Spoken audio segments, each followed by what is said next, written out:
உங்கள் favourite TV ஷோக்களை இனி miss பண்ண தேவையில்லை. ZEE5 இல் முற்றிலும் இலவசமாக காணுங்கள். இங்கேயும் எப்பொழுதும்.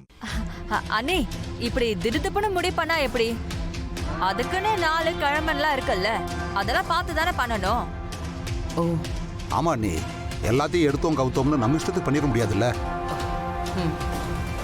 தம்பி, இப்ப என்ன நல்ல நாள் பார்த்து பண்ணணும் அவ்வளவுதானே? ஜோசியர் கிட்ட கேட்டா போச்சு.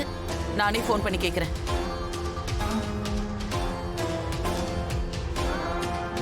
நான் ஜோசியர் கிட்ட பேசிட்டேன். நாளைக்கே நல்ல நாளா இருக்கான், சுப முகூர்த்த நாளாம். அதனால நாளைக்கே தாலி பிரிச்சு கோக்குற சடங்க பண்ணிடலாம். என்னக்கா திடீர்னு முடிவு பண்ணிட்டீங்க? அதுக்காக நிறைய ஏற்பாடெல்லாம் பண்ணணும்ல. ஒரு நல்ல விஷயத்த தள்ளி போட வேண்டாம் பவானி. இப்ப என்ன, நாம எல்லாரும் வீட்ல தானே இருக்கோம். பாரதியோட வீட்ல போன் பண்ணி சொல்லிக்கலாம். இந்த நல்ல காரியத்தை தள்ளி போடக்கூடாது. நாளைக்கே பாரதிக்கு தாலி பிரிச்சு போடுறோம். இத பாருங்க, உங்க எல்லாருக்கும் நான் இப்பவே சொல்லிட்டேன். பாரதி, உனக்கு ஓகே தானே? அம்மா, இதுக்கு எதுக்குமா ஃபங்க்ஷன்லாம் பண்ணிக்கிட்டு? இத பாரு, அதெல்லாம் முடியாது. நான் சொன்னா சொன்னதுதான். நீ என்ன சொல்ற பாரதி? அம்மா, உங்க இஷ்டம்மா. ஆதி, பாரதி சொன்னது கேட்டல? உங்க கல்யாணம் முடிஞ்சு பண்ற விசேஷம் இது. நான் எப்படி பண்ண போறேன்னு பாருங்க. என்னங்க ஸ்வேதா இப்படி பண்ணிட்டு இருக்கா? அவளை பத்தி தெரியாதா? சரியாயிடுவா, விடு. பாட்டி, நாளைக்கு நம்ம வீட்ல ஃபங்க்ஷனா?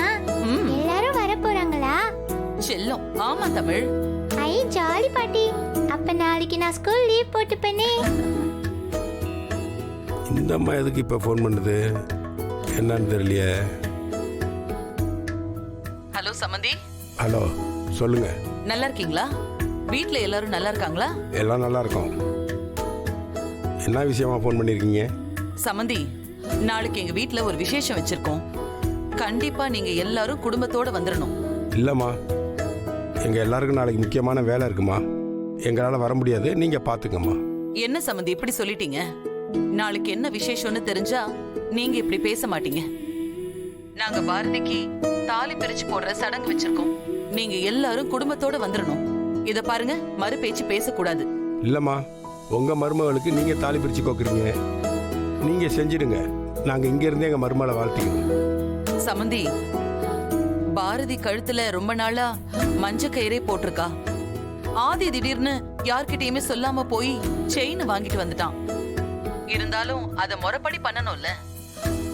நீங்க எல்லாரும் வந்து நாம ஒரே குடும்பமா இத பண்ணா ரொம்ப நல்லா இருக்கும் சமந்தி. அதனாலதான் ஜோசியர் கிட்ட உடனே பேசி நாள் குறிச்சிட்டேன். இனிமேதான் சமந்தி எல்லா ஏற்பாடும் பண்ணணும். நீங்க வந்தா பாரதியும் தமிழும் ரொம்ப சந்தோஷமா இருப்பாங்க. எனக்கும் அதுதான் கௌரவம். சரிம்மா, வீட்டில் எல்லாத்தையும் கலந்து பேசிக்கிட்டு வர முடிஞ்சா வர்றோம். சரிங்க சம்பந்தி. ZEE5 ஆப்பை டவுன்லோட் செய்து அனைத்து எபிசோடுகளையும் இலவசமாக பாருங்க.